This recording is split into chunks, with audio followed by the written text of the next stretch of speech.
Bien, eh, saludar a todos los estudiantes de la facultad. Vamos a empezar esta clase denominada terapéutica de la malaria. Entonces, este es un tópico muy importante, al cual también le tengo bastante cariño, ¿no? Porque fue el tema con el cual me gradué de médico cirujano, ¿no? Fue bien interesante poder tener pacientes con malaria de la Amazonía, de Andoas Loreto, y además de evaluarlos, poder obtener muestras para identificar algunos genes relacionados a la predisposición a infecciones como la malaria. Bien, vamos a comentarles un poco entonces de la malaria.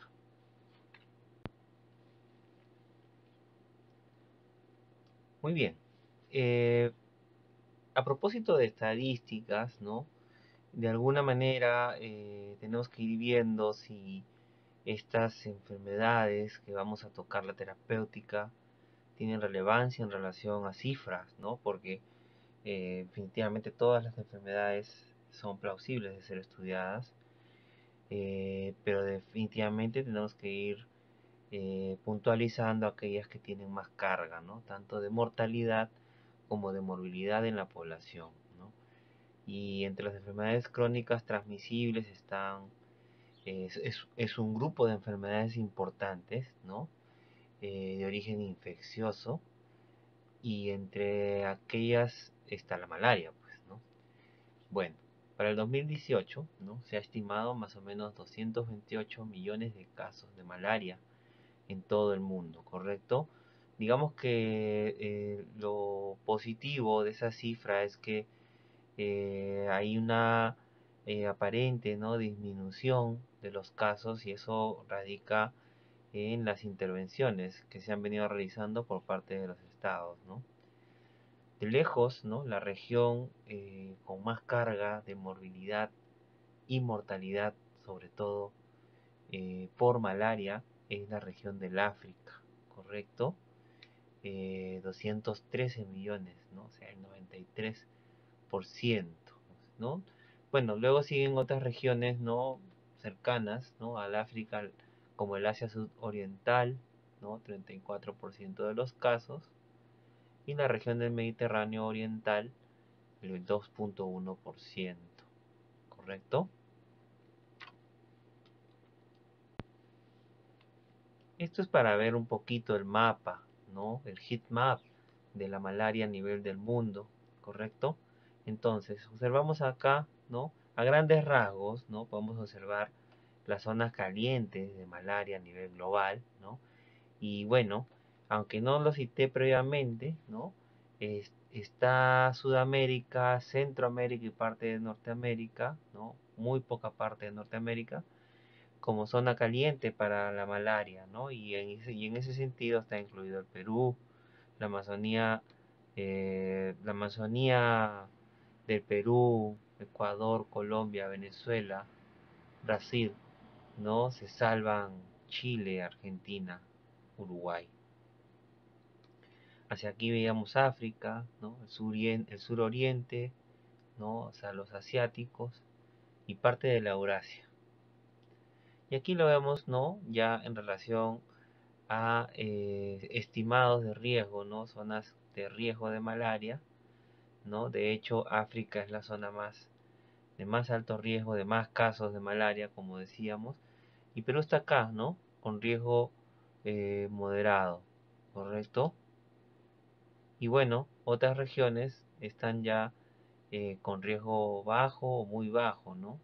Incluyendo Brasil, que es más grande, porque evidentemente han habido más medidas de control, ¿no? Y Perú está en la categoría de moderado, es decir, todavía se debe trabajar en erradicar la malaria. Entonces, en la Amazonía peruana, principalmente, ¿no? Son zonas endémicas de malaria dentro del Perú. Y de ahí la importancia del tema, ¿no? Porque Perú tiene una vasta Amazonía, una población importante que reside ahí, que es nativa, ¿no? Y que además por las características propias también es recepciona, ¿no? Viajeros por diferentes motivos, ¿no? placer, estudio, trabajo, ¿no? Entonces, se torna importante definitivamente reconocer a la malaria, ¿no? Como una patología endémica en una región del Perú, sobre todo las regiones amazónicas, ¿correcto? Por debajo de los 2000 metros sobre el nivel del mar, principalmente, ¿ok? Muy bien, vamos a seguir avanzando. Aquí vemos, ¿no? Sudamérica, ¿no? Decíamos en relación digamos, al estimado de riesgo, ¿no? A partir de dos fuentes, ¿no? El Center Disease Control de los Estados Unidos, ¿no? Y este es el National Health System para los viajeros, ¿no? Entonces, bueno, ambos al 2018, ¿no? Aquí yéndonos a Perú específicamente en Sudamérica, siendo que hay bastantes regiones, ¿no? Catalogadas como muy bajo riesgo, ¿no? Eh, Aquí Guayana con alto riesgo, pero vamos a Perú, ¿no? Perú aquí está catalogado, ¿no? Para el 2016 un estimado de casos de malaria de 126.000, ¿correcto? Y bueno, la población general era de 31 millones aproximadamente, ¿no? Para el Center Disease Control, el riesgo de casos estimados es bajo, pero para la fuente para viajeros es alta y baja, ¿no? Y entonces acá te lo aclaran, ¿no? Pues acá dice que existen áreas, ¿no? Digamos debajo de los 2000 metros, ¿no? Pero sobre todo que el riesgo es muy alto en Loreto, es decir, para el viajero, ¿no? Si va a ir a Loreto, ¿no? En general, Loreto es una zona de alto riesgo para malaria, ¿no? Para contraer malaria, o si eres residente, para también contraer malaria, enfermarte de malaria, pues, ¿ya? Y eso es muy importante a tomar en cuenta, ¿no? Porque aunque se presenta en la Amazonía peruana, eh, digamos que general es de riesgo bajo, ¿no? La infección por malaria, pero en Loreto es de riesgo alto. ¿Bien? Ok.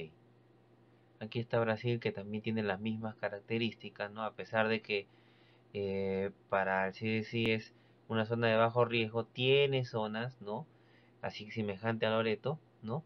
Que van a ser de alto riesgo, ¿no? Entonces aquí, por ejemplo, la región del Amazonas, ¿no? Y de Amapa, ¿no? Son las regiones de alto riesgo de Brasil, por ejemplo. Lo mismo pasa con Colombia, ¿no? Inclusive con Bolivia, ¿correcto? Países que conocemos bien, y Venezuela, ¿no? Vapuleada Venezuela.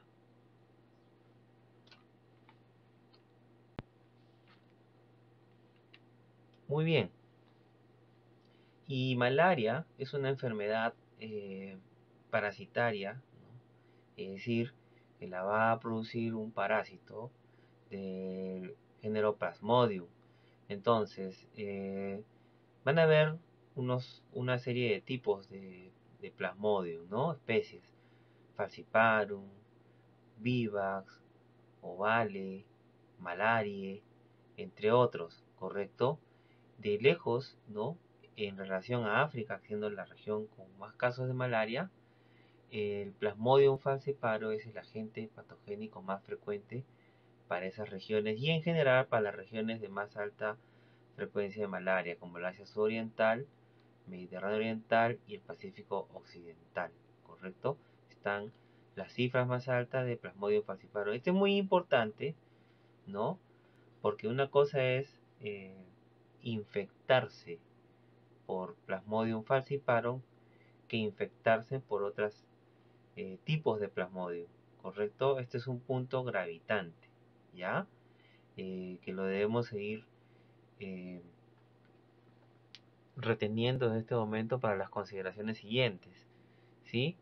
Eh, no es la característica para la región de Sudamérica la infección por Plasmodium falciparum, siendo que existe. Sin embargo, ¿no? El Plasmodium más frecuente en Sudamérica y en Perú es Plasmodium vivax, ¿correcto? Es el parásito más predominante en la región de las Américas, representando el 75% de los casos de malaria, ¿correcto? ¿Qué otra diferencia es importante? Uno, esto es un dato estadístico, epidemiológico, que diferencia ya el tipo de Plasmodium en relación a la región, pero también vamos a después ver la clasificación clínica de la malaria y vamos a ver que la agudeza, ¿no? La intensidad, la malignidad de la malaria o de la infección por Plasmodium va de la mano con el tipo de Plasmodium que infecta. Y en ese sentido, Plasmodium falciparum es una forma de infección más letal, más maligna, clínicamente de mayor compromiso sistémico. A diferencia de Plasmodium vivax, que es una forma de infección más benigna e inclusive asintomática. No quiere decir que no existan casos de infección severa por Plasmodium vivax. Por supuesto, ¿no? En la práctica se van a encontrar también casos, ¿no? De infecciones mixtas, ¿no? Y eso también en la línea del tiempo se ha ido concretando, ¿no? Y pues en la actualidad vemos parasitemias, ¿no? Y cuando se hacen pruebas moleculares, ya no encontramos un individuo que solo tiene Plasmodium falciparum o que solo tiene Plasmodium vivax, sino tiene ambas formas, ¿no? Y eso hace que también las formas clínicas también sean diversas, ¿no? Entonces, esto también hace que cada paciente es cada paciente, ¿no? Y es como lo debemos siempre enfocar todo esto.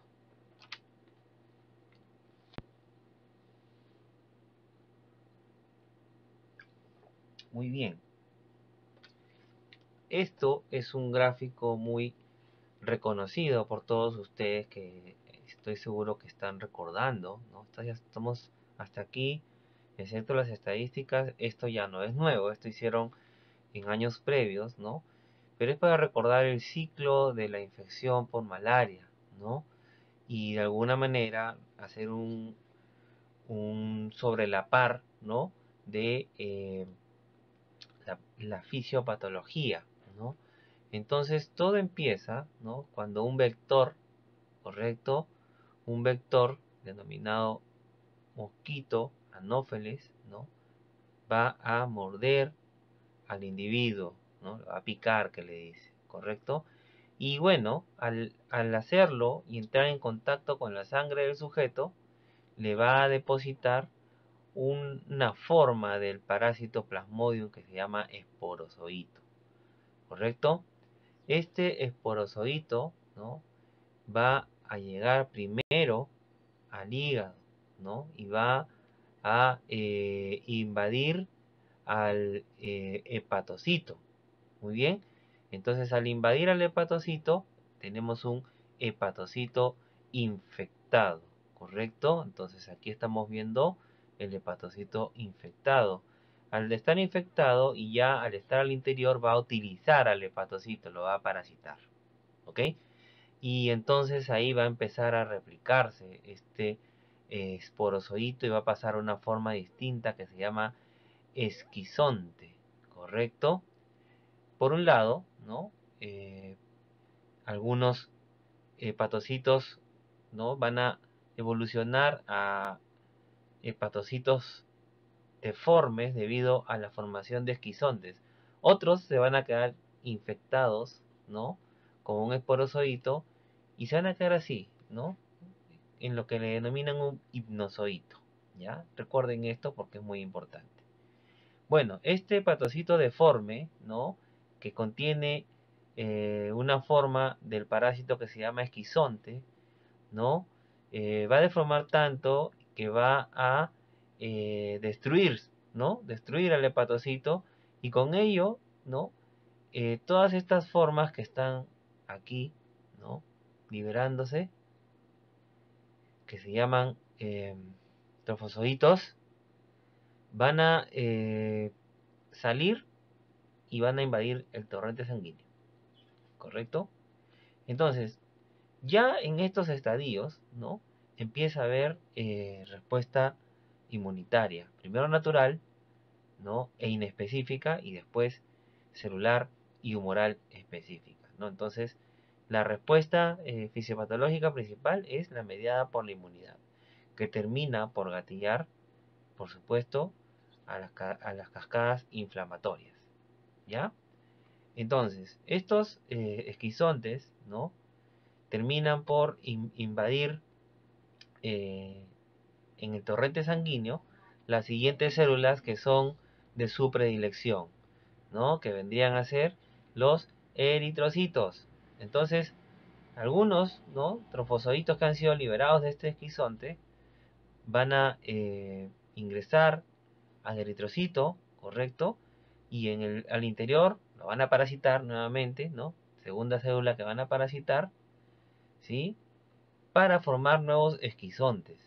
Y entonces en ese ciclo, ¿no? El glóbulo rojo empieza a ser deformado igualmente, ¿no? Y por supuesto, ¿no? La deformación de una célula conlleva a ser reconocida como anormal. Y eso activa la inmunidad, ¿no? Y bueno, este glóbulo rojo termina siendo destruido también por la creciente producción de esquizontes, ¿no? Y termina por romperse. Y entonces estos esquizontes, ¿no? Al igual que pasó con el hepatocito, ¿no? Invadirán nuevamente otros glóbulos rojos y así seguirá el círculo vicioso, ¿no? Si esto no se detiene, entonces tendremos glóbulos rojos disminuidos, pues, ¿no? Y bueno, aquí por ejemplo hay una particularidad, ¿no? Lo falciparum, ¿no? No escatima en formas de glóbulos rojos, ¿no? Puede infectar tanto glóbulos rojos maduros como jóvenes, ¿no?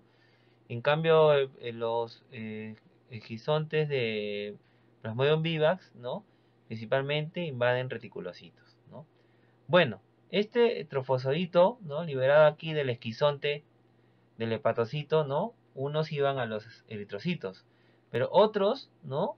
Podrían madurar, ¿sí? Y podrían convertirse en gametocitos, ¿correcto?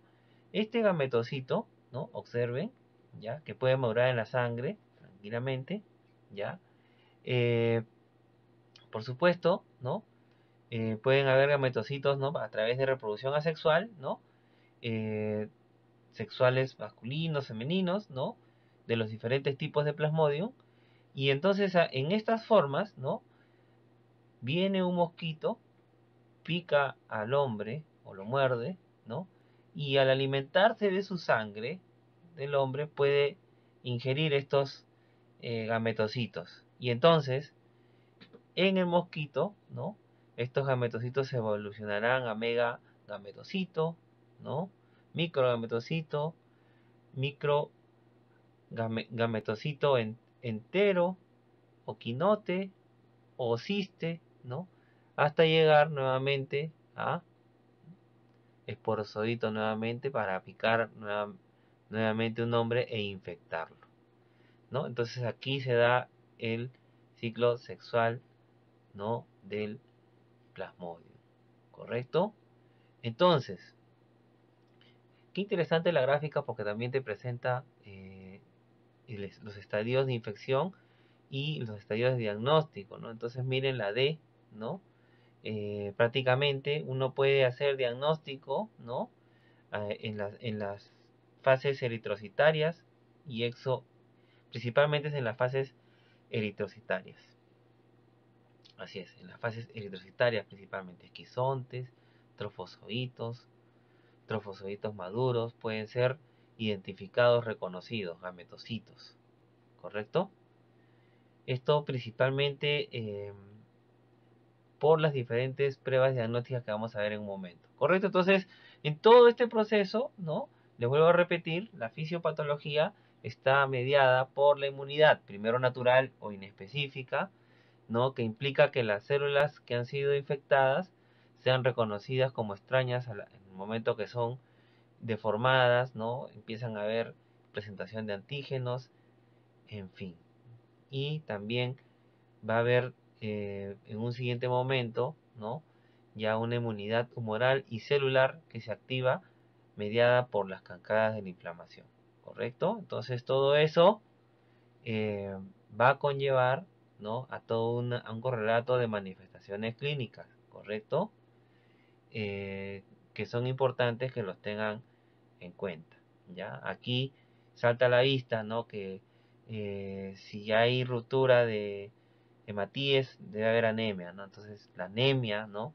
Es una manifestación clínica, ¿no? Y si eso es muy severo, pues va a generar más severidad clínica, por supuesto, ¿ya? Pero el problema es cuando se invaden más tejidos importantes como el cerebro, el vaso, el mismo hepatocito, los riñones, y entonces ya empieza a haber una falla multiorgánica y sistémica por malaria, y eso ya es una cosa severa que debe ser tratada de inmediato como una emergencia.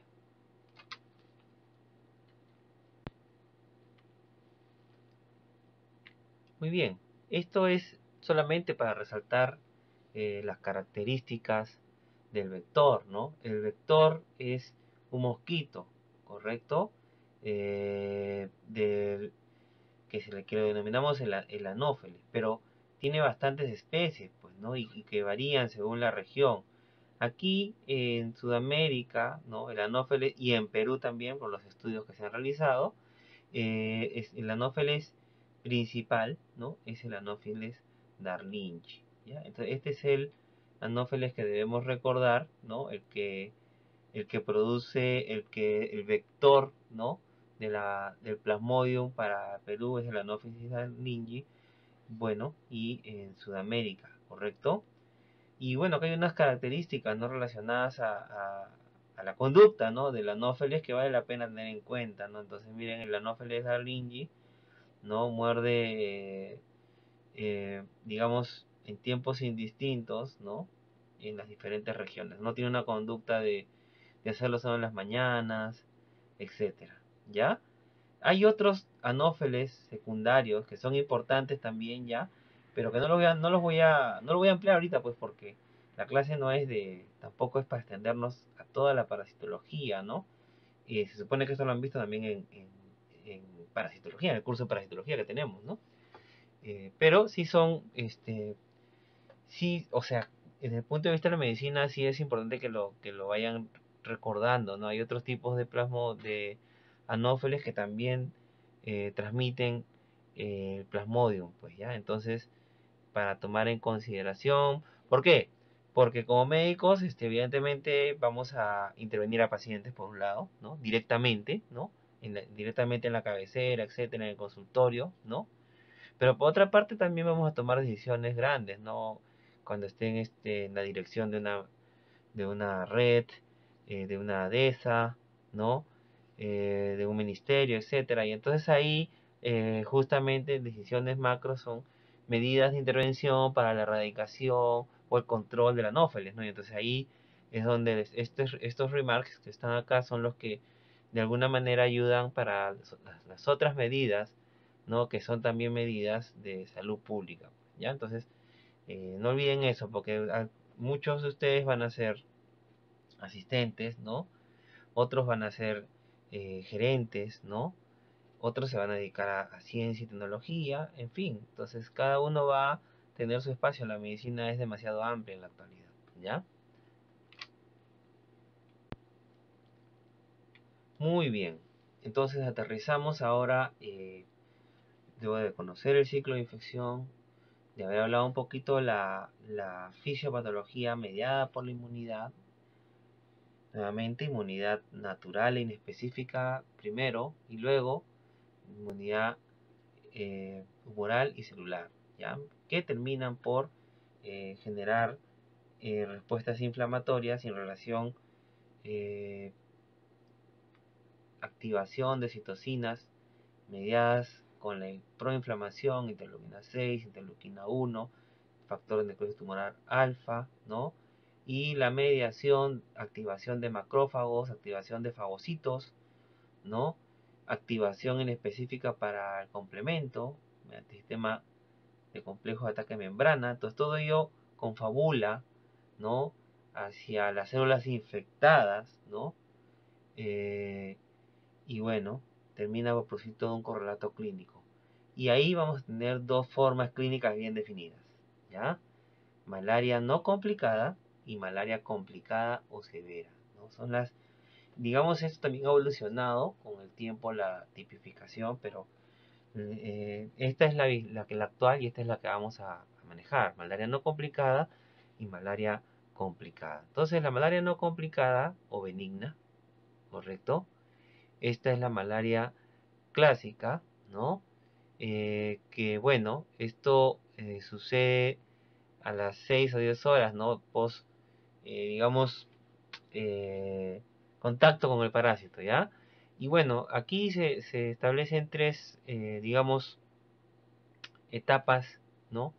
Bien delimitadas, ¿no? Una etapa fría, una etapa caliente y una etapa de sudoración, ¿no? Entonces, que bueno, que se expresan en las manifestaciones, en los síntomas, signos y síntomas que confabulan en el síndrome, pues, febril, ¿no?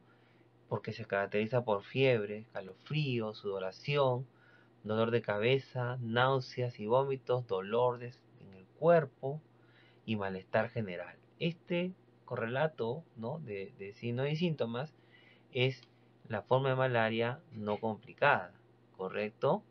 Y bueno, en los estadios se habla de un estadio frío, sensación de frío y escalofríos, un estadio caliente que se caracteriza por fiebre, dolor de cabeza, vómitos, algunas veces, sobre todo en niños, eh, y convulsiones, y un estadio sudoración, ¿no?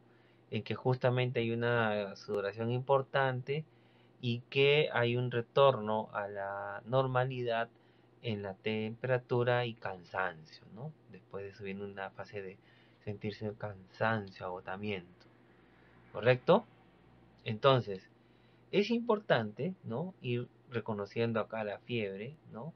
En relación a la famosa, a mí me ha dado la terciana, ¿no? Cuando hacen sus historias clínicas, bueno, algunos, los antiguos, quizás los más viejitos todavía suelen referir así, ¿no? Quizás en la actualidad ya también se perdió un poquito esto, pero la terciana, ¿no? Y la cuartana es un tipo de forma de fiebre, ¿ya? Que le da a la persona. En todo caso se relaciona con el tipo de infección, ¿no? Plasmodium falciparum, vivas y ovale van a dar lo que se llama la terciana, y el Plasmodium malaria va a dar la cuartana, ¿no? Que digamos, se confabula esto al delimitar las características de la fiebre, ¿no? Independiente al resto de manifestaciones, ¿no? La fiebre es lo que manda acá la tipificación de cuartana o de terciana. Vamos a verlo en una gráfica siguiente.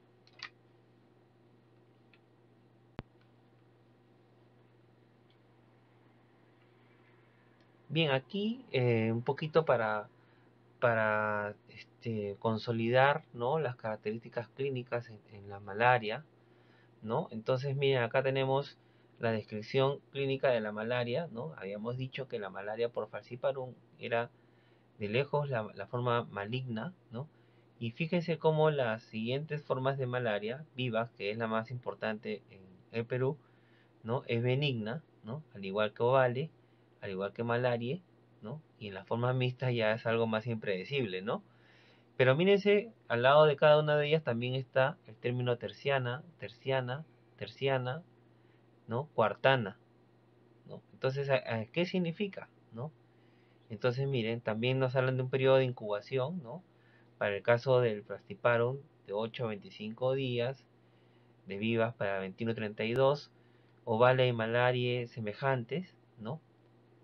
Y bueno, y aquí está, ¿no? La periodicidad de los paroxismos febriles, es decir, que la terciana, ¿no? lo va a definir los paroxismos febriles. Entonces, si la fiebre viene cada 48 horas, es decir, al tercer día, entonces se denomina terciana. Entonces, por eso cada falciparum da, ¿no?, paroxismos febriles, ¿no?, cada 48 horas, igual que Vivax, igual que Ovale, ¿no? Y malaria es la que se sale, ¿no?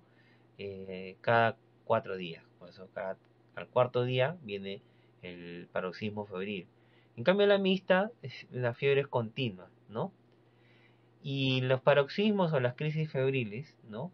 Miren ustedes, ¿no? Para que vayan viendo la malignidad del falciparum, ¿no? Las crisis pueden durar hasta 40 horas, por eso es que esto hay que controlarlo, ¿no? Porque una persona con crisis de fiebre 40 horas, pues evidentemente no le va a ir bien, ¿no? Se va a complicar muchos órganos. Para Vivax es menos tiempo, 11 o vale 11, malaria 9, ¿no? Para mixta, nuevamente, continuo, ¿no? Bien, hay otros datos ahí que pueden también tomarlos en consideración.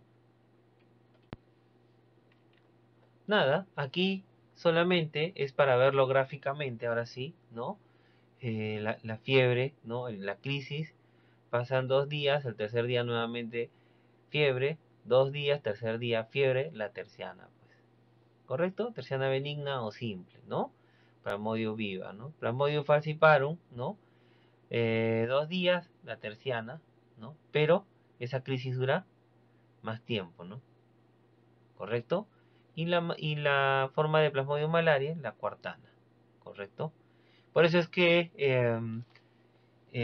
no todo síndrome febril pues va a ser malaria, no menos en la Amazonía, ¿no? Ahí los diagnósticos diferenciales inmediatos, pues leptospirosis, dengue, chikungunya, ¿no? Entre otras enfermedades infecciosas, ¿no? De ahí que hay que tomar la fiebre y hay que medirla constantemente, ¿no? Para ir clínicamente limitando estos patrones, ¿no? A la par, por supuesto que se va viendo la parte de laboratorio para tener diagnóstico de certeza, ¿no? Pero de ahí el detalle, ¿no? ¿Cuánto acceso a diagnóstico de laboratorio vamos a tener, ¿no? Entonces, para valorar la clínica, por eso, ¿no? Entonces, valoren siempre su parte clínica porque no siempre van a tener toda la tecnología al lado, ¿ya?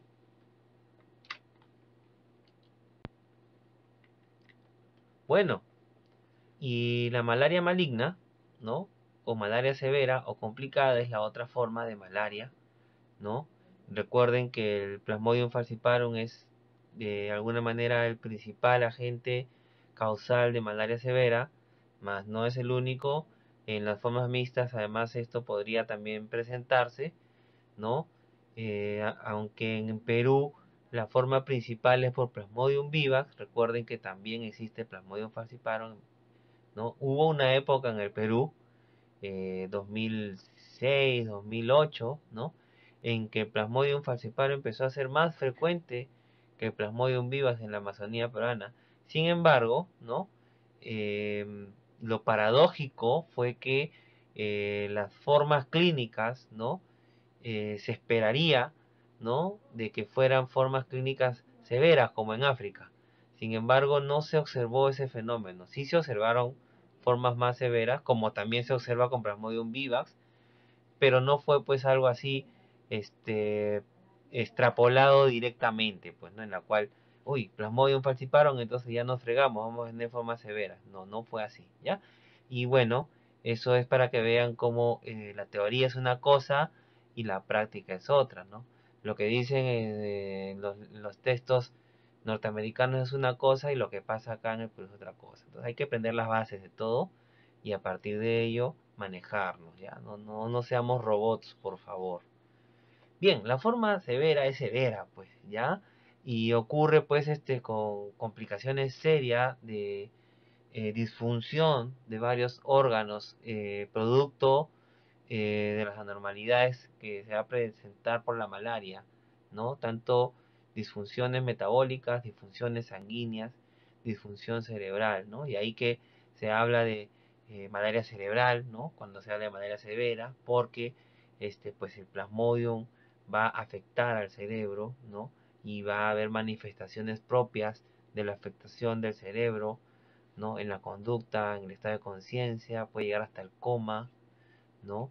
La anemia evidentemente se agudiza, ¿no? Por la hemólisis, y eso hace pues evidentemente que la persona entre en hipoxia y una serie de otras alteraciones que descompensan al corazón, ¿no? Y producto de la hemólisis se empieza a ver hemoglobinuria, y esto también hace que haya más hemólisis, y esto también genera disfunción renal, por ejemplo. El respiratorio se afecta con un síndrome de distrés respiratorio producto de la respuesta inflamatoria, ¿no? Esto podría ser semejante a este, la tormenta de citocinas en el momento actual de la pandemia por coronavirus, ¿no? También malaria en sus formas severas puede producir eso, y puede producir síndrome de distrés respiratorio como coronavirus, ¿no? Y bueno, entonces esto va a generar eh, problemas en la oxigenación, ¿no? Y entonces agrava, ¿no? El problema en la persona, ¿sí? Se altera la coagulación sanguínea, ¿no? La presión eh, disminuye al punto de que puede llevar a la persona al colapso cardiovascular, puede haber injuria eh, renal, ¿no? Y bueno, se considera que hay hiperparasitemia en estos casos, y el punto de corte para hablar de hiperparasitemia es el 5%, ¿no? De la infectación de los glóbulos rojos, ¿ya? 5% o más de 50.000, ¿ya? Acidosis metabólica es otro de las complicaciones asociadas con hipoglicemia, producto también de la afectación hepática y eritrocitaria, ¿no? Y bueno, la hipoglicemia es algo que debe tomarse en cuenta, ¿no?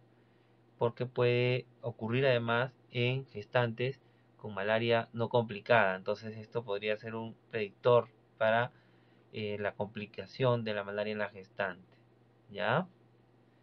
O después de tratarse con tranquinina, por ejemplo. Vamos a hablar en un momento, ¿ya? Y bueno, la malaria severa, ¿no? Por todo este relato que estamos viendo, es una emergencia médica, ¿ya? Y debe ser abordada directamente, y vamos a ver qué fármacos o cuál es la farmacoterapia, ¿no? Empleada para esta situación clínica.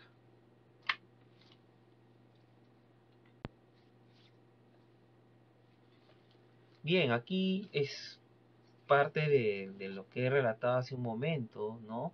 Solo que para brindarles un poquito más de información y puedan tener algo de lectura, ¿no? Para que puedan llevarse algo más, ¿no? Aunque todo está en los libros, ¿no? Todo está en los reviews.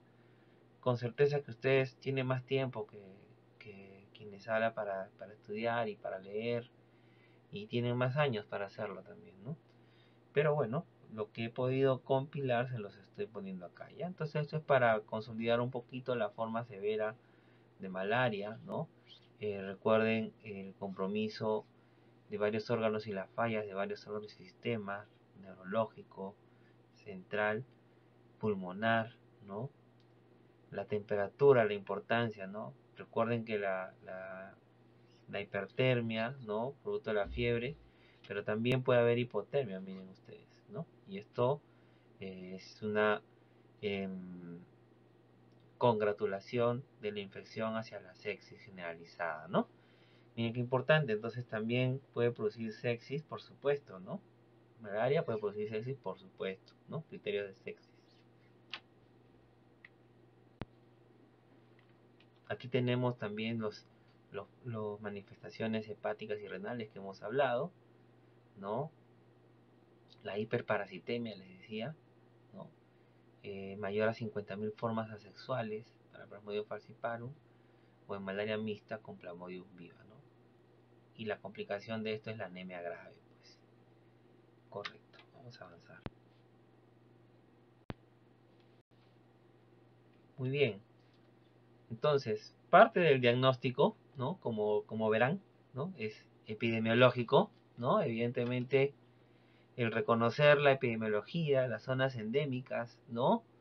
El contacto es parte del diagnóstico, ¿no? Entonces, obviamente usted hace su diagnóstico así, ¿no? Y un paciente hace historia, y dónde estuvo, dónde viajó, y en automático saca sus heat maps y dice, ah, ya, aquí hay probabilidad de malaria, ¿no? Muy bien, tengo los criterios epidemiológicos, ¿no? Este, esto fue hace 10 días, hace 8 días, hace 14 días, entonces ya tengo el periodo preinfectivo, prepatente, o sea, criterios epidemiológicos, ¿no?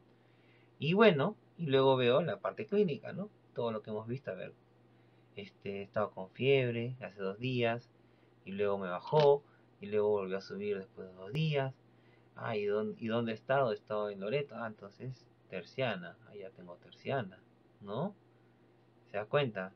Escalofríos, estoy con dolor de cabeza, náuseas, vómitos. Muy bien, entonces ya parece gato, ¿no? Oreja de gato, bigote de gato, ojos de gato, debe ser gato, ¿no? Debe ser malaria. Entonces, eso ya es suficiente, ¿no? Para ya ir, por ahí saca su mapa de Anófeles Arlingi, la zona donde ha estado. Entonces ya usted va haciendo la parte epidemiológica, ¿no? En tomo epidemiológica, ya, ¿no? Y bueno, tendría que congratular eso con el diagnóstico, el apoyo diagnóstico, ¿no? Del laboratorio, ¿no? Y es lo que está reflejado en la gráfica, ¿no? ¿Cuál sería el análisis que se utilizaría para identificar la presencia, ¿no? Entonces yo necesito, para saber si es que es plasmodio, pues tengo que verlo, ¿no? Y eso lo puedo hacer mediante microscopía, ¿no? Con tinción Yensa, ¿no? O lo puedo hacer mediante pruebas diagnósticas rápidas, ¿no? Pruebas serológicas, pruebas rápidas, ¿no? Como ahora como el coronavirus, ¿no?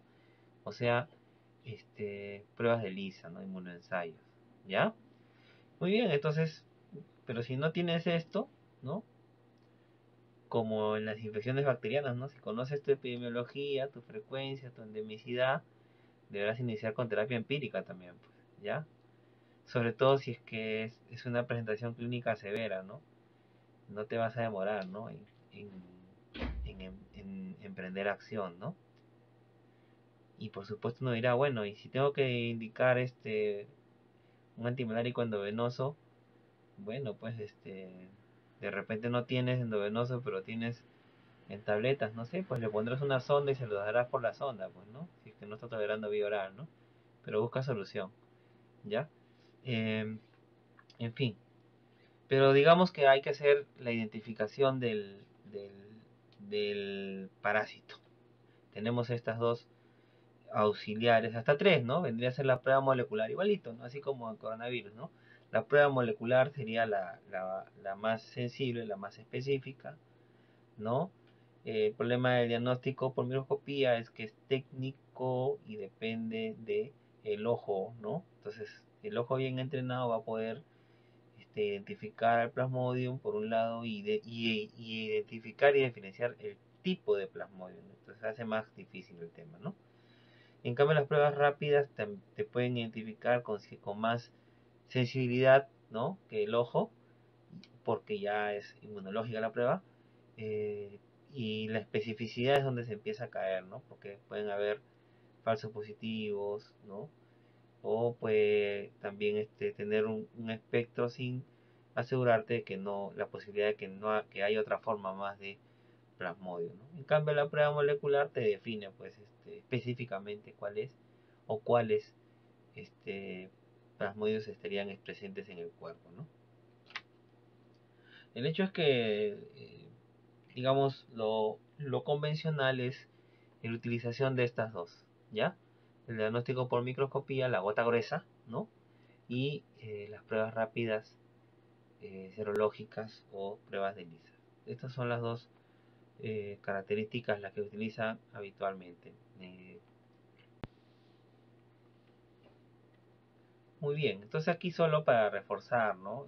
Estos son características relacionadas a la gota gruesa. Les decía que dependiendo del tipo de plasmodium, ¿no? Habría que entrenarse, ¿no? Ya los tecnólogos médicos entrenan. Nosotros hacemos esto en la parte formativa, claro, ¿no? A veces en algunos laboratorios y si no, igual lo vemos en simulaciones. Ahora más fácil, ¿no? Antes más difícil, ¿no? Hasta imposible, ¿no? Me acuerdo yo, bueno, ustedes no lo han conocido, pero la doctora Norma Uyema, una parasitóloga que trabajó muchos años en la facultad, doctora, yo estaba loco por Plasmodium. Pues yo le dije que yo me gradué con Plasmodium, ¿no? Con malaria, ¿ya? Y doctora, quiero ver, pues haga una gota gruesa, doctora. ¿Y de dónde te sacó gota gruesa? En fin, por ahí se consiguió una laminita y llegamos a ver, pues, ¿no? Llegamos a ver justamente la dificultad de diferenciar un Plasmodium con una Leishmania y cosas así, ¿no? Los, la posible confusión, entonces ahí la parte con la epidemiología se puede ir diferenciando, ¿no? Pero dependía mucho del entrenamiento, pues, ¿no? Entonces, bueno, pude hacerlo, pero no fue algo que se hizo, pues, de rutina en la parte formativa, ¿no? Solamente podía ver los atlas de algunos libros, ¿no? En cambio ahora tienes microscopios virtuales que te permiten ver todo esto, ¿no? Y hacer hasta simulaciones. O sea, hay algunas más facilidades en la realidad, ¿no? Pero lo más importante es que lo aprenda, ¿ya? No importa si es virtual o si es presencial, que lo aprenda, ¿no? Y mucho mejor si antes simula, hace simulaciones. Así cuando llega a la parte real, va a estar mucho más entrenado que no ha hecho simulaciones. Los pilotos de avión son el ejemplo. Ya. Bueno, y aquí tenemos, ¿no? Las características, ¿no? Propias, ya son cosas propias que se debe tomar en cuenta para el diagnóstico a partir de la gota gruesa, ¿ya? Así que solo lo vamos a pasar. Y estos son, ¿no? Las pruebas rápidas, ¿no? Rapid Diagnosis Test, ¿no? Para malaria, para Plasmodium, ¿no? Entonces aquí tenemos, miren, 7 pruebas, ¿no? Que son específicas, ¿no? Para Plasmodium falciparum, por ejemplo, tenemos la HRP2, ¿no? Entonces el resultado posible, ¿no? No Plasmodium falciparum, sí Plasmodium falciparum. Pero ¿qué pasa acá? ¿No? Que indica que está presente, ¿no? Pero pueden haber otras especies presentes en coinfección. Entonces, ok, ¿no? Si yo estoy en una zona endémica de Plasmodium falciparum, bueno, esto es de cabeza, lo primero que tengo que buscar es Plasmodium falciparum, pues, ¿no? Más aún si las formas clínicas que predominan en esa región son las severas. Entonces tengo que extremar las medidas para buscar individuos Plasmodium positivos, falciparum positivos, ¿no? Por supuesto, ¿no? Tiene limitaciones, ¿no? Y así se va a ir este, delimitando ello en esta tabla, ¿ya? Para que la tengan en consideración, ¿no? No sé si tomes preguntas de estos en el examen, pero es importante lo tengamos pues en cuenta para aprendizaje, pues, ¿no?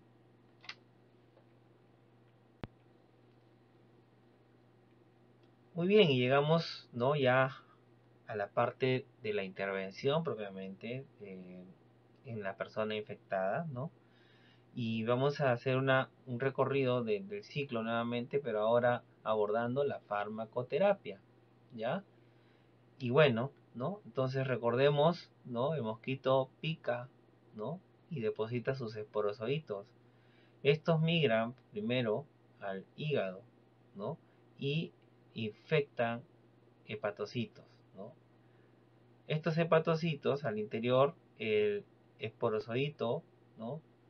Va a formarse esquizontes, ¿no? Y entonces va a empezar a deformar al hepatocito. Utiliza la maquinaria del hepatocito. Otros hepatocitos se quedan con un esporozoito en forma latente, y eso es lo que le dicen el hipnozoito. Muy importante, ¿no? Porque este señor que está acá puede, como que dice, reactivarse, y cuando ya has controlado todo, de pronto vuelve, ¿no? Las manifestaciones clínicas sugestivas de que continúa la malaria, ¿no? Bueno, habíamos dicho, ¿no? Que aquí, de este paso de la infección, ¿no? Del hepatocito con un esporozoito hacia un hepatocito con ya formas esquizontes, ¿no? Y al interior medozoitos. Aquí, ¿no? Ya tenemos un primer medicamento para las formas exoeritrocitarias, es decir, que actúan fuera del eritrocito. aquí está la primaquina. Recordemos el primer fármaco, la primera estrategia entonces, ¿no? La primera estrategia entonces, ¿no? Entonces, recuerden, estrategia, ¿no? Según el momento en que estemos sospechando en que estamos, ¿no? Entonces acá está, yo necesito evitar, ¿no? Que pase de aquí hacia acá, si es posible matar a este hipnozoito. Y aquí está primaquina, ¿correcto? Primaquina, recuérdenla, ¿ya? Bueno, estos esporozoitos, ¿no? Como les decía, estos esquizontes destruyen al hepatocito liberando a sus merozoitos, ¿sí? Estos merozoitos van al torrente y empiezan a infectar a las células predilectas, que son los eritrocitos, ¿no? Como ya sabemos, algunos merozoitos podrán madurar en el torrente sanguíneo y convertirse en gametocitos. Pero miren acá, ¿no? Cuando se invade un eritrocito, ¿no? Con un merozoito, este se convierte en trofozoito, ¿no?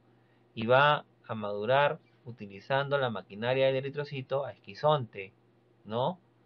Y bueno, estos esquizontes crecerán y formarán merozoitos que terminarán por destruir el glóbulo rojo y estos se liberarán al torrente y volverán a infectar glóbulos rojos.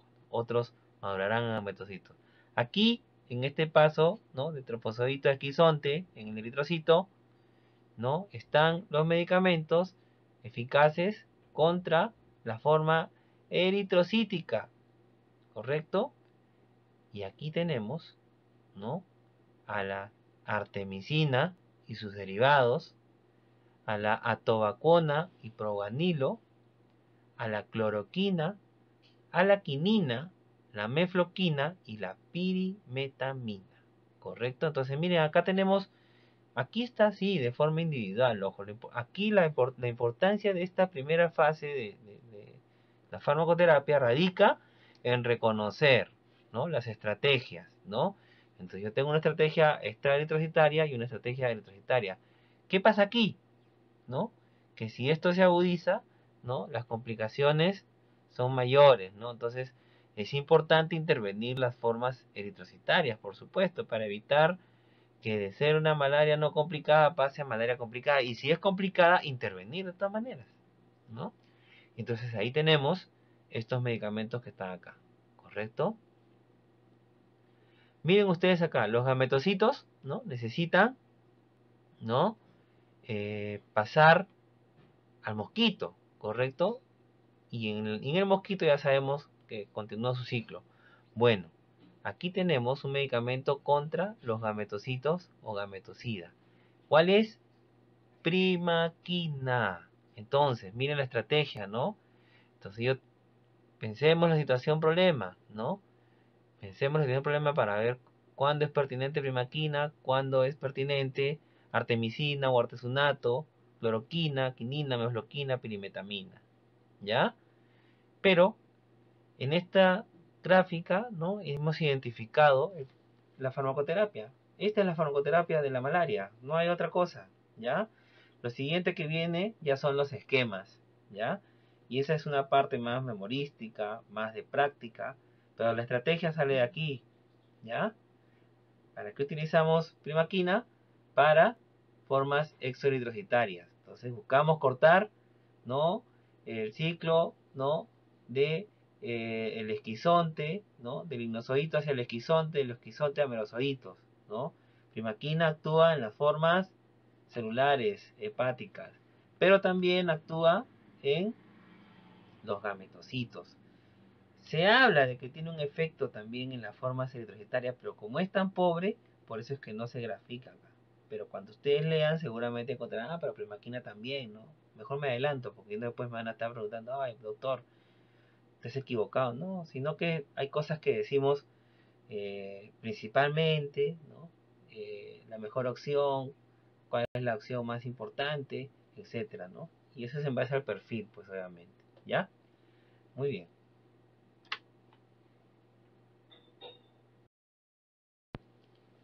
Entonces, tenemos primaquina, ¿correcto?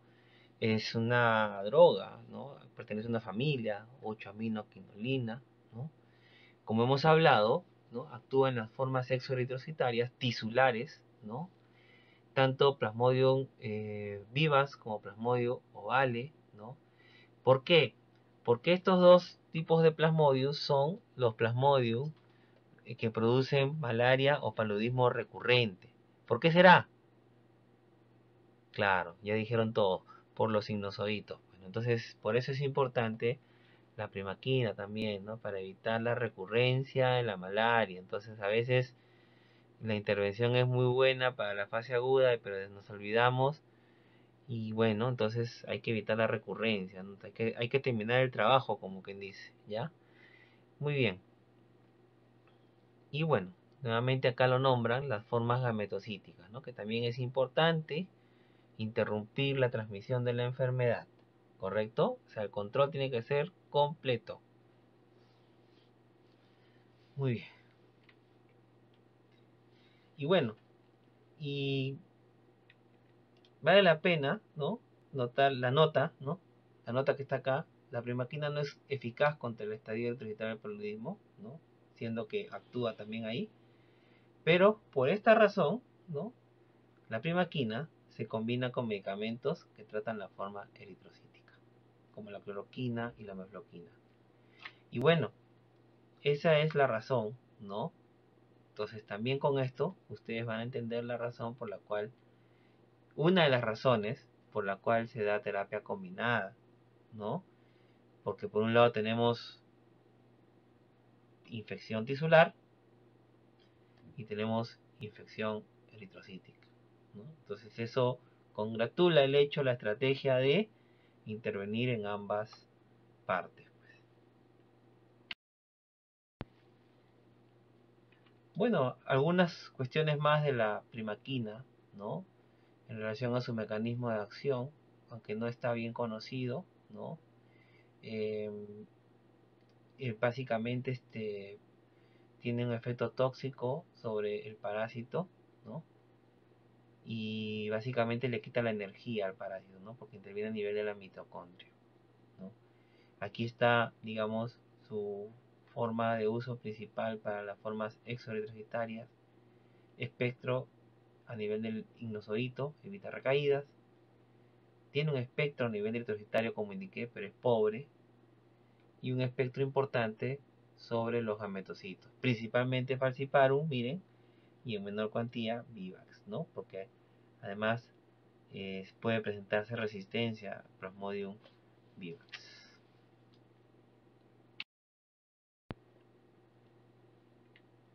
Algunos aspectos, ¿no? Creo que quizás no debería hablar mucho de esto porque esto es farmacología, pero en la farmacocinética de pronto el aspecto más relevante, ¿no? O uno de los aspectos importantes es el del metabolismo, ¿no? Primaquina pues sufre el efecto de primer paso hepático por estas enzimas 3A4 y 2D6 y esto es importante por las potenciales interacciones que pueden tener primaquina con otras drogas, por lo tanto, ¿ya? Pero por otra parte la absorción por la vía oral es muy buena y eso hace que también sea un fármaco elegible para uso por vía oral, ¿ya? Este es el principal metabolito, producto del metabolismo del fármaco, ¿ya?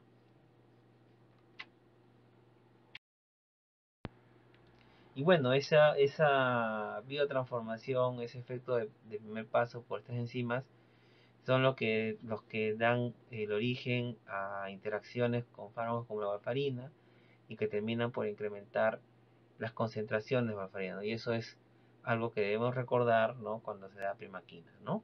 Si es una persona usuaria de warfarina, pues hay que chequear, ¿no?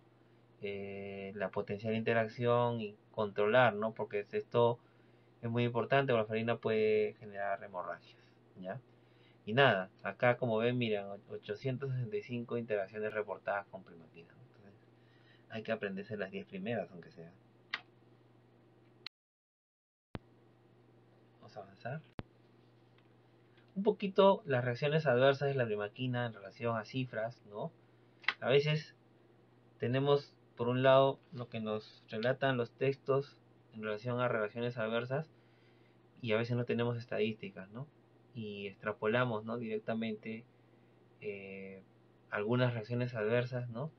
Las más espectaculares, por no decir otra cosa, y terminamos generándole al medicamento toda un, un perfil pues que termina siendo desagradable, ¿no? Y que asusta, ¿no? Y el médico tiene que estar preparado, ¿no? A los efectos adversos, porque no hay droga que no tenga efectos. Es más, o sea, cuando uno aprende los medicamentos, aprende el uso principal y después te aprendes todo el resto de efectos adversos, ¿no? Entonces, tienes que manejarlos, tienes que saberlos y no tienes que asustarte, ¿no? Hasta que tengamos algo perfecto, lo cual no existe, ¿no? Entonces, bueno, ahí, por lo menos para cuando no tenemos ese tipo de datos, ¿no? Tenemos que, que tal medicamento produce tales efectos, pa, y vemos y, uy, Dios mío, produce convulsiones, wow, entonces no, yo, ¿cómo voy a dar algo que es convulsivante? ¿No? O el familiar lo lee, ¿no? Oiga, ¿por qué le da eso a mi familiar? ¿Qué le pasa? Le va a dar convulsiones. Entonces hay que manejarse en base también a la frecuencia, a la estadística, ¿no? Y ahí les presento un recurso, por ejemplo el VE-Access, ¿no? Para ver en relación a los efectos adversos conocidos, ahora cómo está la cosa, ¿no? Cuáles son más frecuentes, también para yo estar más prevenido en lo que voy a administrar, ¿no? Entonces miren acá tenemos de 1956 reportes de primaquina, ¿no? Principalmente han sido reportados por la región de las Américas y Asia. Miren. Ahora, los efectos adversos principales, ¿no? De la primaquina, ¿no? Pues los principales son relacionados al sistema nervioso central, miren. Cefalea, mareo, trastorno del equilibrio, convulsiones, parestesia, ¿no? Pero se han dado cuenta, produce convulsiones, pero miren, ¿no? No es la primera causa, ¿no? Del sistema nervioso central, ¿no? Ni la primera causa si empezamos a ver las cifras acá, ¿ya? Luego vienen los trastornos gastrointestinales, ¿no? Náuseas, vómitos, diarrea, dolor abdominal, ¿no? Del metabolismo, ¿no? Y de la nutrición, disminución del apetito, deshidratación, desórdenes psiquiátricos nuevamente acá, ¿no? Agitación, depresión, ansiedad y trastornos relacionados a la piel y tejido celular subcutáneo, ¿no? Prurito, rash urticaria, ¿correcto? Esto ya lo hemos visto. Y aquí tenemos, ¿no? Para hablar un poquito de otro de los medicamentos utilizados con frecuencia, ¿no? La cloroquina. Este es un medicamento bastante... es un medicamento básico, ¿no? Que por lo tanto eso le permite llegar a bastantes lugares, ¿no? Y atravesar las membranas.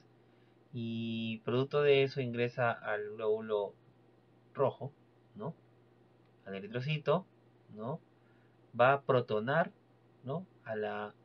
Em, a la ferriprotoporfirina 9 y evita que se forme hemozoína, que es necesario para que el parásito siga viviendo, ¿ya? En cambio, ¿no? Esta ferriprotoporfirina, ¿ya? Es tóxica para la membrana del parásito. Y entonces eso hace que también el parásito, ¿no?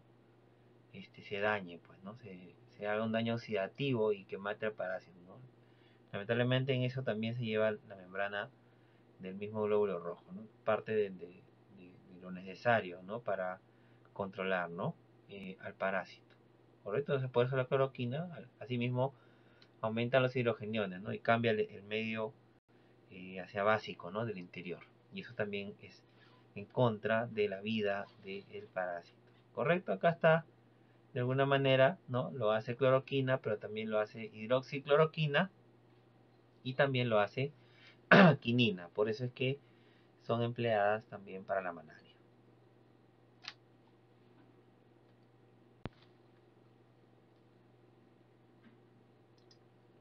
Cloroquina, ¿no?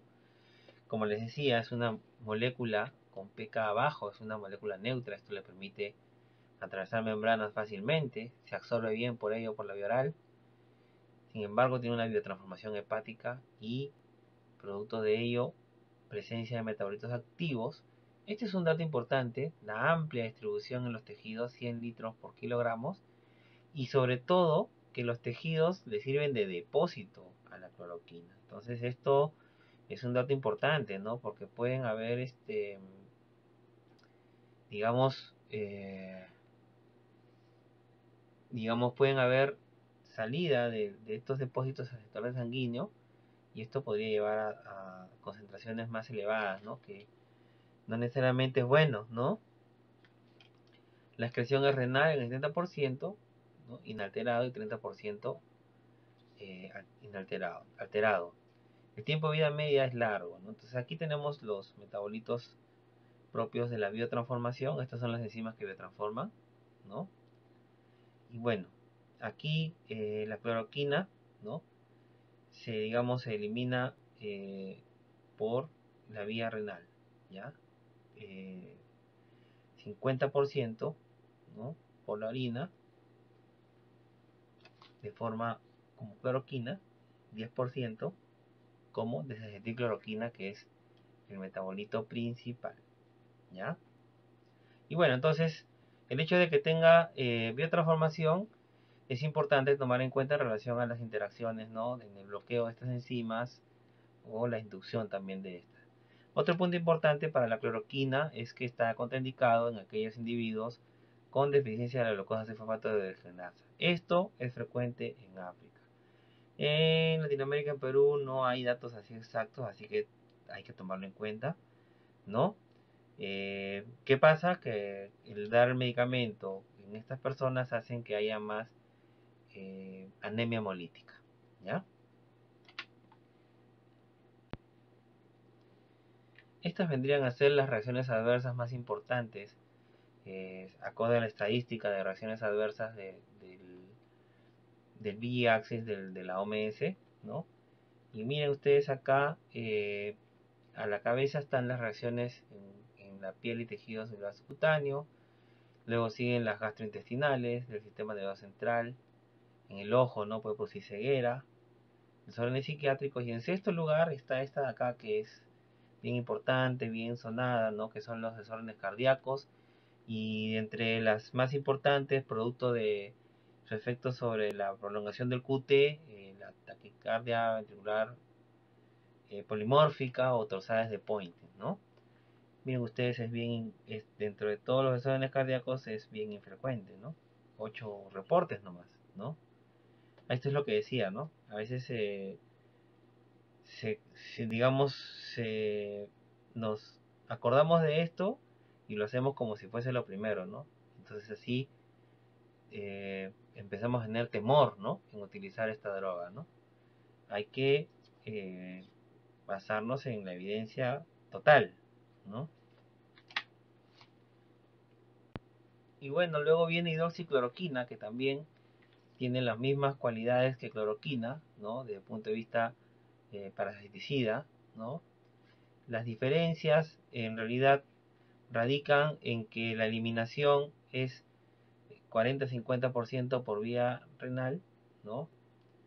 Pero una parte se va a excretar en la orina sin cambios, el otro restante se excreta como metabolitos, el 5% mediante la piel y 25% por las heces. Esta característica de la eliminación renal hace que en una persona con problemas renales, insuficiencia, debe hacerse un recálculo de las dosis para hidroxicloroquina. ¿Correcto? Muy bien.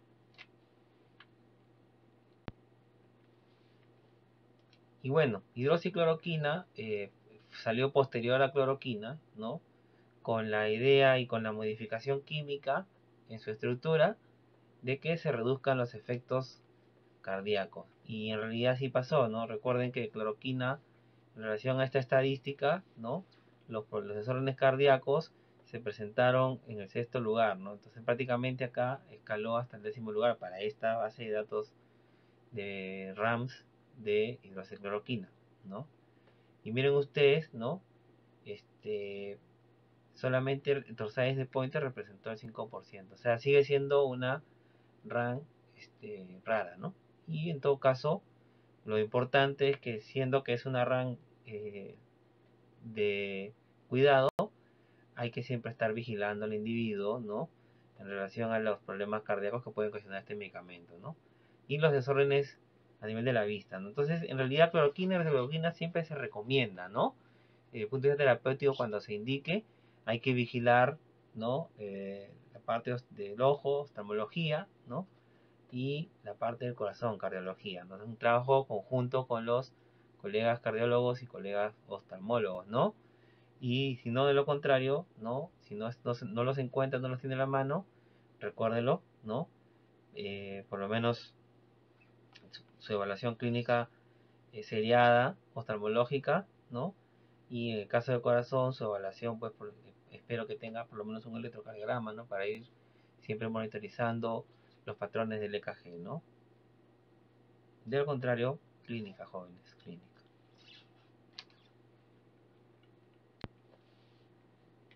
Muy bien, aquí lo que vamos a ver, ¿no? Es un fenómeno que está presente en los antimaláricos, en la farmacoterapia, que es la resistencia, ¿ya? Y bueno, de ahí que la parte del laboratorio, que el diagnóstico, ¿no? Muchas veces en el diagnóstico tal también, ¿no? Una vez que se hace el diagnóstico de Plasmodium, ¿no?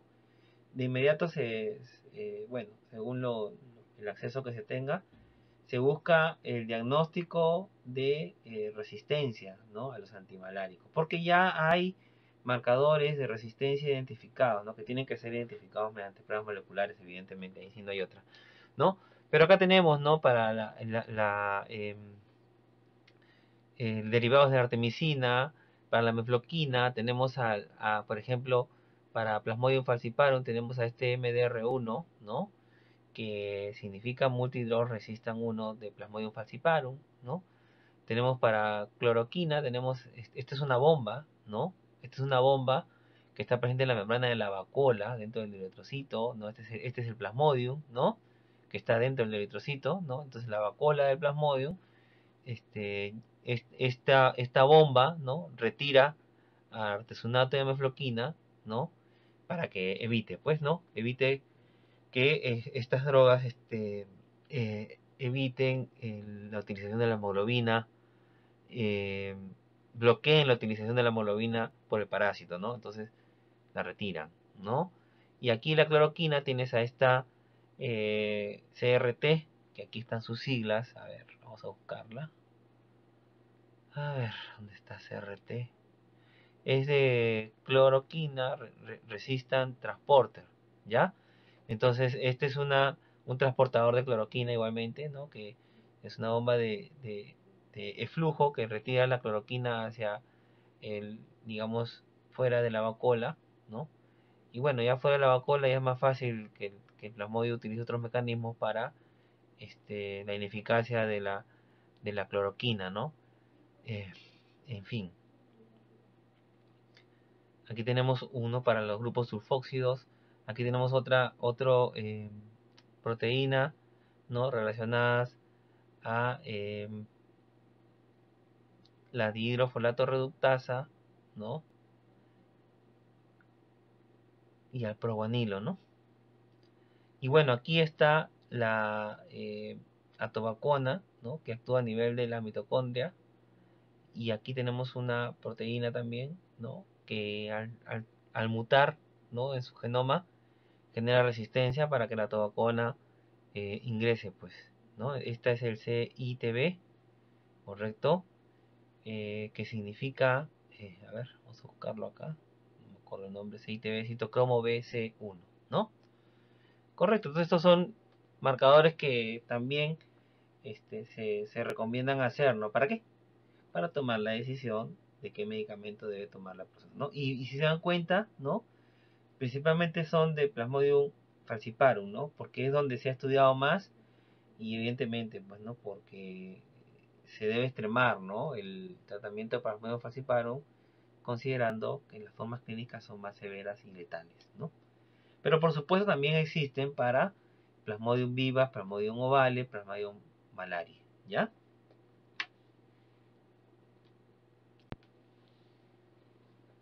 problema es que no se puede testar estos marcadores genéticos en todos los pacientes, ¿no? Eso sería lo ideal, ¿no? Lo ideal sería tener nuestro paciente, nuestro diagnóstico molecular y nuestro diagnóstico molecular de resistencia, ¿no? Y a partir de eso elegir el medicamento, ¿no? Ese sería el ideal, pero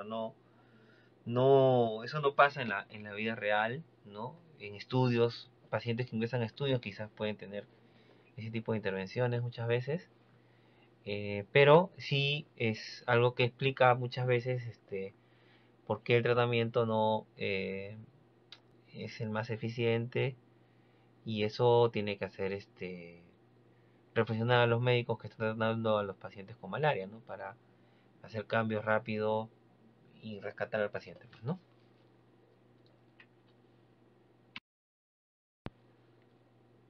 Bien, ya vamos finalizando, ¿no? Ya vamos ahora con una serie de láminas relacionadas por un lado ya hemos visto las estrategias, ¿no? Que es la parte más importante, y ahora ya solamente queda decirles, ¿no? Los regímenes terapéuticos, ¿no? Para la manera no complicada, ¿no? Evidentemente, los medicamentos, ¿no? Bajo las estrategias descritas y en presentaciones por vía oral son las que van a ser la elección, ¿no? Como lo que estamos viendo acá, cloroquina, mefloquina, primaquina, quinina, en presentaciones orales van a permitir manejar, ¿no? A la malaria no complicada, ¿no? Y es importante, ¿no? Que tengamos la posibilidad de la vía oral para la malaria no complicada.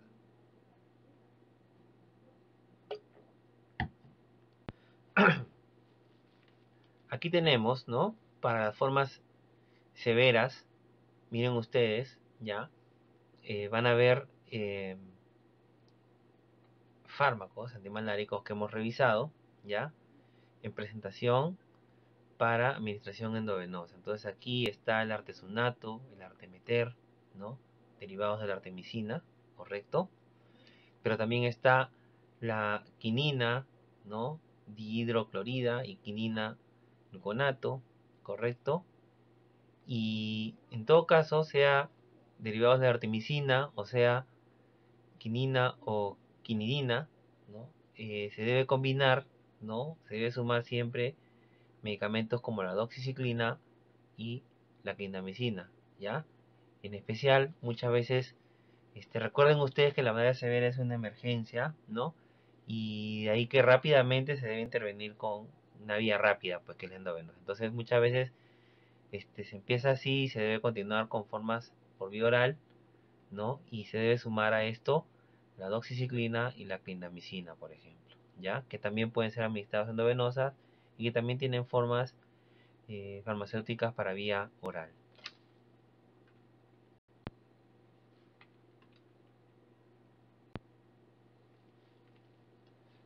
Aquí tenemos, ¿no? Otras regímenes, ¿no? Superada la fase aguda, ¿no? Superada la vía endovenosa, pasando a la vía oral, tenemos siguientes combinaciones como artemeter lumefantrine, ¿no? Entonces tenemos formulaciones para vía oral acá, ¿no? Esta es la terapia combinada con artemisina, ¿no? En especial para Plasmodium falciparum, ¿no? Artesunato amodiaquina, dihidroartemisina piperaquina y artesunato mefloquina, ¿correcto? Recuerden que las formas severas, ¿no? Principalmente se producen por Plasmodium falciparum, ¿correcto? Aquí tenemos, ¿no? Otras alternativas de régimen de terapia combinada con artemisina, ¿no?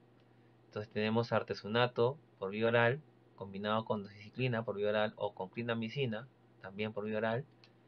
Tenemos quinina sulfato, también tenemos por vía oral, doxiciclina combinado y con clindamicina.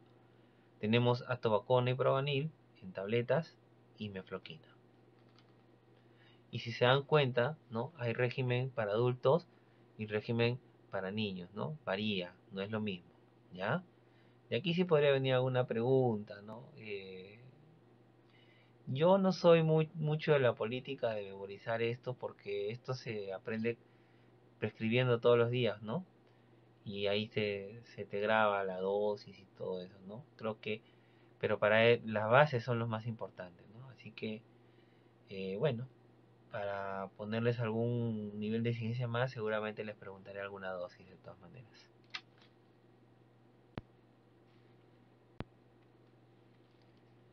Aquí tenemos, ¿no? Otro punto importante que es la profilaxis, ¿no? Que es otro aspecto que en malaria se practica bastante, ¿ya? Entonces, llámese una persona que piensa ir a una zona endémica, llámese una persona que estuvo en zona endémica, ¿no?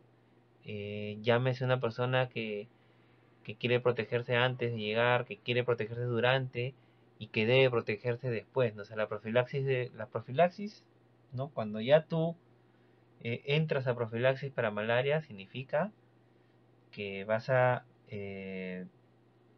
intervenir tanto en el pre, en el intra y en el post, ¿no? Por supuesto, también puede profilaxis solo post, ¿no? En relación a que fuiste, no te protegiste previamente y bueno, regresas del viaje y prefieres empezar un tratamiento de profilaxis porque estuviste en una zona de contacto, ¿no? Y te recontrapicaron los mosquitos, como quien dice. Bueno, aquí tenemos para Plasmodium falciparum, atobacona y probanil, ¿no? Tenemos mefloquina, ¿no?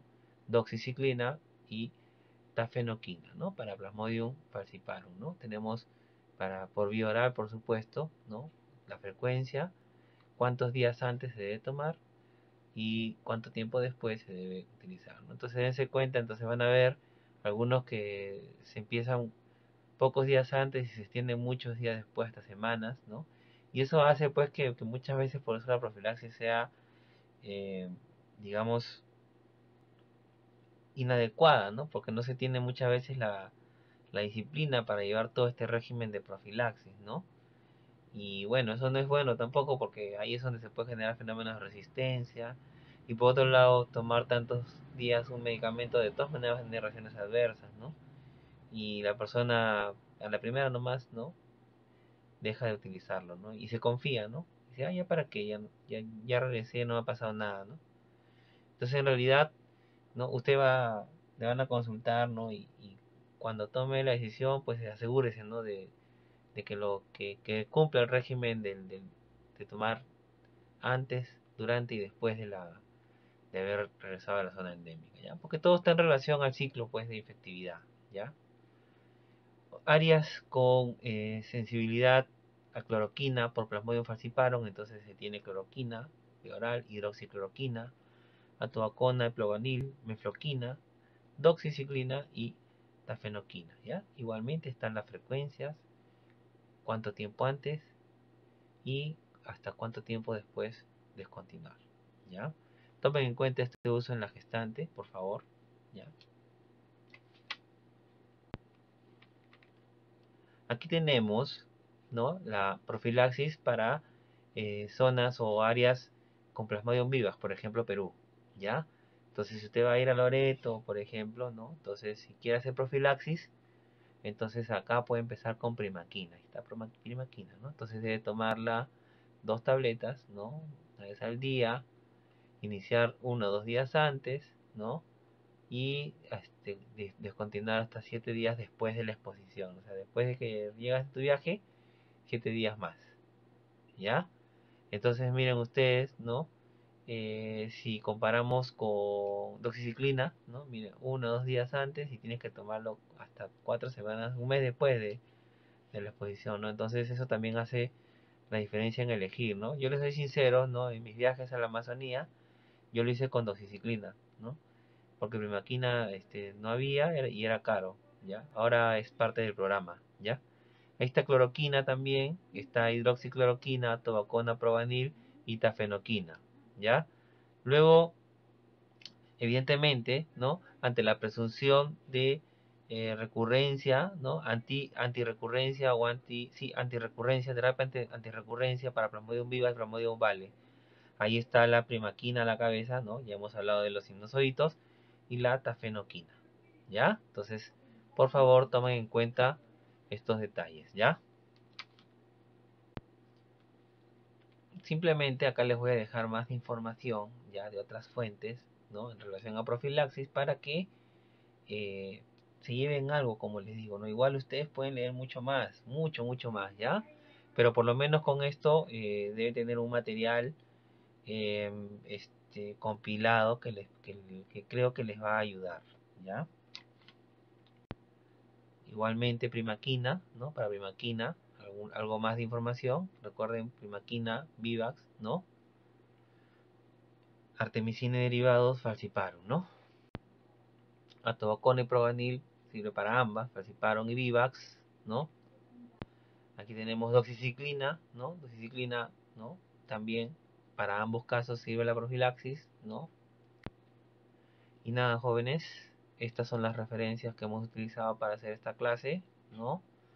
Estos libros de textos básicos para la parte de farmacoterapia, por supuesto, ¿no? El resto ha sido cogiendo guías, información de reviews para poder conversarles. Libros de parasitología también han sido importantes. Algunos recursos electrónicos que considero les van a servir para su autoaprendizaje. Muy bien, jóvenes, muchas gracias por su atención y que todo vaya muy bien.